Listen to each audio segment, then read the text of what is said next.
गेले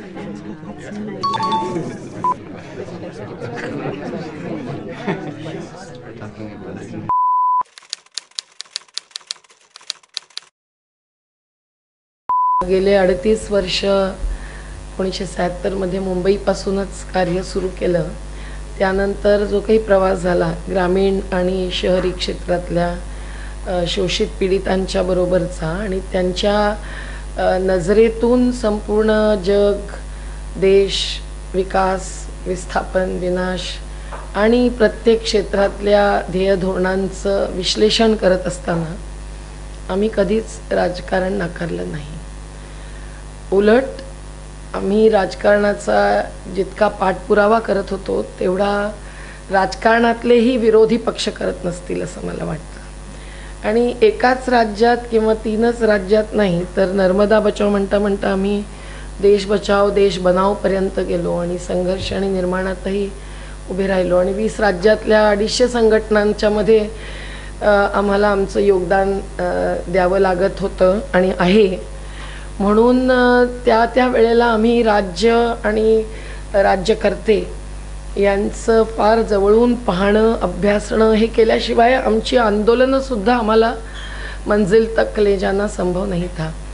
आणि म्हणून प्रत्येक राज्यातल्या यांचा म्हणजे आंध्र प्रदेशात चंद्राबाबू नायडू काय म्हणतायत आणि नंतर YSR रेड्डींनी किती भ्रष्टाचार केला आहे आणि सत्यम मायटासचा घोटाळ्यापासून वारंगलच्या आदिवासींपर्यंत काय चाललं आहे किंवा केरळमध्ये LDF आणि नंतर PDF या सरकारच्या बदलांमुळे पर्यावरणीय संघटनांवरती काय संकट आलं आहे ह्या सगळ्याचाच आम्हाला अभ्यास करावा लागत होता आणि त्यावरूनच आम्ही आमचा हस्तक्षेप करत होता. मला तर सगळीकडे फिरावं लागताना जाणवत होतं. झालं ते असं की अशा वेळेला या संपूर्ण काळामध्ये आमचे अनेक मित्र ते समाजवादी परिवारातले असो की नसोत हे तुम्ही राजकारणात का पडत नाही असं प्रेमाने सांगत होते आणि आमच्या समोर उभे ठाकलेले ते मग तुम्ही राजकारणात का पडत नाही असं आव्हानात्मकही बोलत होते.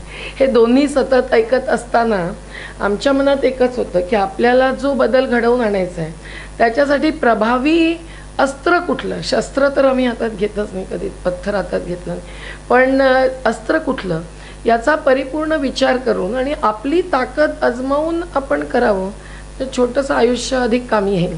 याच दृष्टिकोनातून आम्ही आंदोलनाचाच मार्ग स्वीकारला आणि चळवळींचं घरापासून माहिती असल्यामुळे सुद्धा स्वीकारला आणि त्या मार्गावरती चालताना आम्हाला कधी फार मोठी निराशा किंवा नैराश्य हे आलं नाही.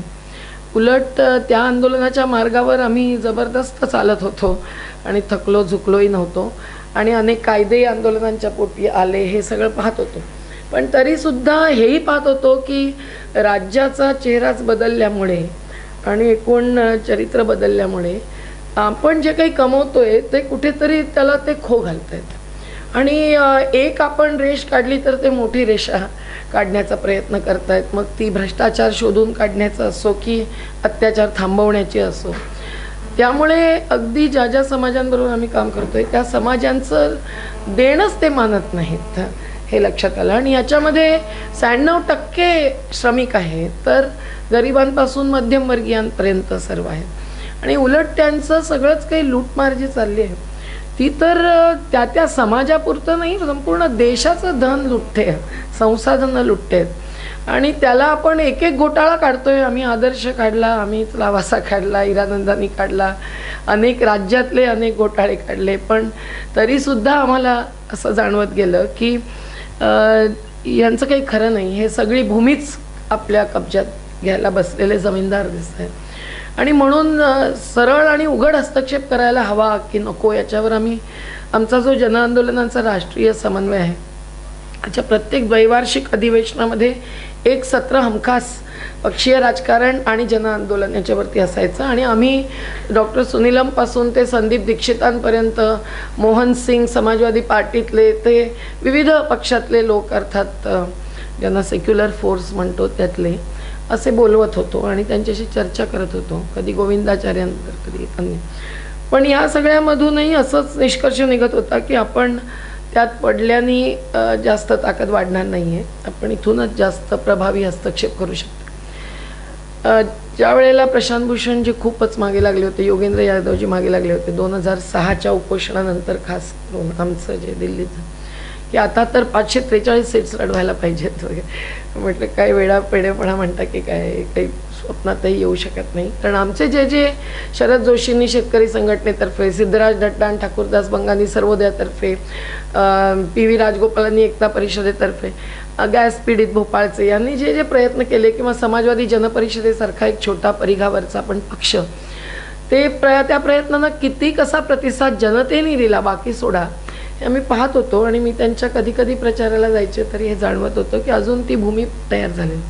तीच उत्तरं यांना देत होते. आता मात्र ती भूमी तयार झालेली दिसते आहे, कारण जनतेलाही असं वाटतंय की पर्याय हवा. आणि पर्यायी राजकारणाच्या व्याख्या वेगवेगळ्या आहेत. केवळ पक्ष बदलणं, सत्ताधीश बदलणं हे नाही आहे. पर्यायी राजकारणामध्ये प्रक्रियाही बदलणं आहे. आम आदमी पार्टीने बऱ्यापैकी आमच्या आंदोलनांचे मुद्दे आणि ह्या प्रक्रिया, पर्यायी ज्याही आंदोलनांच्या प्रक्रिया अधिक आहेत, ग्रामसभेला सशक्त करणं, इथे आम्ही शहरी गरिबांचं आंदोलन उभं केलं तेव्हापासून आम्ही 243व्या कलमावरती ग्रामीणबरोबरच शहरी याच्यातही आधार घेतो आहे.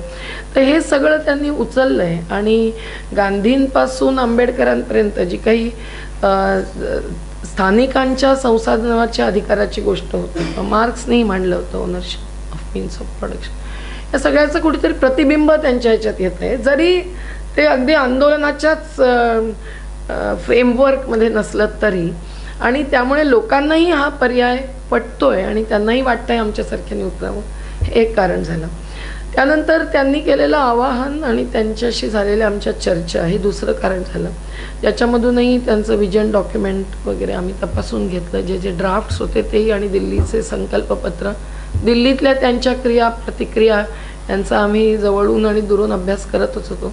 दिल्लीतल्या त्यांच्या प्रचाराकडे मी पाहत होते, कारण मी ज्या ऑफिसमध्ये झोपते तिथे त्यांचे काही कार्यकर्ते येऊन झोपत होते रात्री बेरात्री, त्यांच्याशी बोलत होते. आणि त्या सगळ्यांना असं वाटत होतं की तुमच्यासारख्या आंदोलनात अनेक वर्ष घालवलेल्या मंडळींनी येण्याने आणखीन फरक पडेल आणि आम्हाला ते हवं आहे. आणि आम्हालाही वाटलं की ह्या तरुणांना पाठिंबा तरी दिलाच पाहिजे, मार्गदर्शन वगैरे नाही केलं तरी शांतपणे पण त्यांच्याबरोबर आहोत हे सांगितलं पाहिजे. आणि हा प्रयोग जर अपयशी ठरला तर त्यांनाच नव्हे, आंदोलनातून आलेला पक्ष म्हणून आंदोलनांनाही धक्का बसेल. आणि म्हणून पण आंदोलनं चालू ठेवून आणि जनआंदोलनांचा राष्ट्रीय समन्वय चालूच राहणार हे आग्रहाने निर्णय प्रक्रियेतून पार होऊन मांडत आम्ही प्रवेशाची भूमिका घेतली. ती टप्प्याटप्प्याने घेतली. 20 राज्यांनी लिहून कळवलं काय काय हवं ते, 2.5 राज्यांनी नाही म्हणून कळवलं, आमचा याच्याशी काही संबंध नसावा असं वाटतं. म्हणून आम्ही समन्वयातर्फे केलं नाही, जर एकेका आंदोलनावर सोडलं. नर्मदा बचाव आंदोलनांनी भूमिका पहिली घेतली आणि अनेकांनी सांगितलं की तुम्ही जर असाल तर आम्ही आहोत. आणि म्हणून आंदोलनांचा दायरा या पार्टीच्या पक्षाच्या अंतर्गत हा वाढत गेला आणि म्हणून अधिक आत्मविश्वास आला. म्हणून मग इंडिपेंडंट एक व्यक्तिवादी पाऊल टाकण्याच्या ऐवजी शेवटी आपण पक्षीय राजकारणाचा आधार घ्यायचाच आहे, तर मग पक्ष हे वाहन असलेलं चांगलं. आणि त्यात काही अडीअडचणी झाल्या तर पाहून घेऊ असं ठरवून हा निर्णय घेतला.